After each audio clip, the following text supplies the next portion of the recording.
on, Wes, one more game. Hal, I can't. I have this huge test on the Cold War and I don't understand it at all. Well, look at it this way. The Cold War was a game of checkers. What? Hal, don't get all philosophical on me. No, for real, this'll work. Okay, it was more of a strategic mental game than, fighting anyway. Okay then. Yeah, so do you remember what happened before the Cold War? World War II, right? Yeah, and during World War II, the Soviet Union was on the same side as the U.S., but the only reason was because they both wanted to defeat Hitler. At the end of World War II, both the U.S. and Soviet Union came out as superpowers, but they had different goals that couldn't coexist. The Soviet Union started invading European countries and setting up communist governments in them. It was expanding their territory, and the U.S. felt they needed to be stopped before the world became communist. Okay, so where does the checkerboard fit in? Well, the checkerboard represents the Cold War itself, and the players represent the U.S. and Soviet Union. So let's say I'm the U.S. and you're the Soviet Union. Wait a minute. I want to be the U.S. I know how this game plays out. Fine. You can be the U.S. So you're black and I'm red. Red, like how you're a communist. Yeah, that works out well. Okay, so this game of checkers is very different than most other games of checkers. Kind of like how the Cold War was very different from other wars.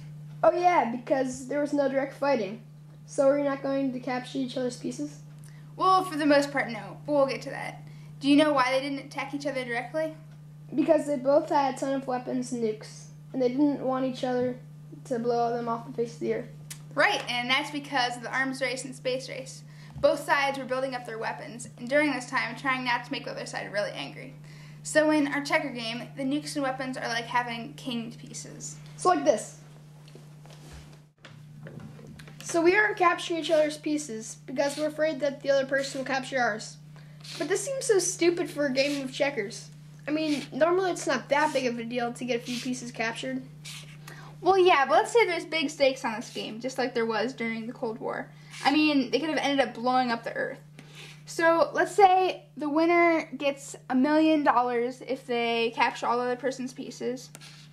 And if not, then, you get life servitude or something.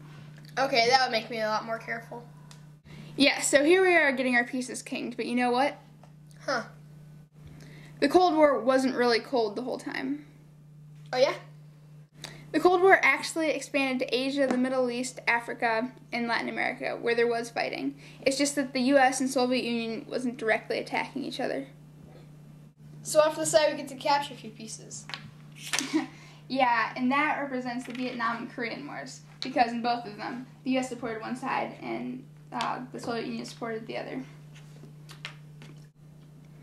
Also, both sides sponsored revolutions and tried to get other countries on their side. The third world countries in the Middle East, Africa, and Latin America were often free agents.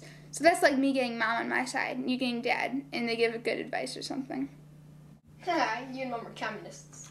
Well, the U.S. wasn't in such great shape either. They got really paranoid at home, thinking that everyone else was a communist. And they were always afraid that the Soviet Union was going to drop a nuke on them. So there. Fine. So how did they keep a somewhat friendly relationship with each other during this whole thing? Actually, they did have this agreement called Détente for a while. It was a diplomatic relationship between the U.S. and USSR during the Cold War, and they agreed to limit weapons. Okay, so what do we want to limit our pieces to? How about 4 kings and 5 small pieces? No. How about 4 kings and 4 small pieces? Okay, fine. This whole checker game is just us dancing around each other, kinging our pieces, having side wars, and then limiting them. But how does the Cold War end? Well, there were a lot of factors that caused this downfall of the Soviet Union, but basically the USSR fell apart from within. They had overspent on weapons and underspent on food for their people. So the Soviet Union loosened up to help the people in the economy. But then countries controlled by the Soviet Union were able to break away. And it was this that led to a coup d'etat by officials who wanted the USSR to be stronger. But the end result was that the government lost all power. Okay, so that we're able to see the kings better, let's make them too high.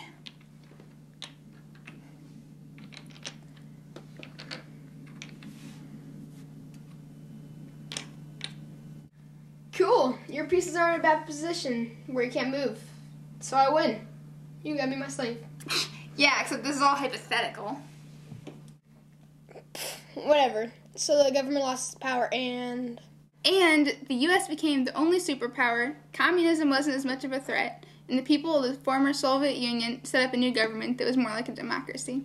So there you have it, the Cold War in a nutshell. which is like you learn from my awesome checker skills, copying how I play it. Whatever you say. Cool. I think I get it. I guess your checker metaphor wasn't so bad.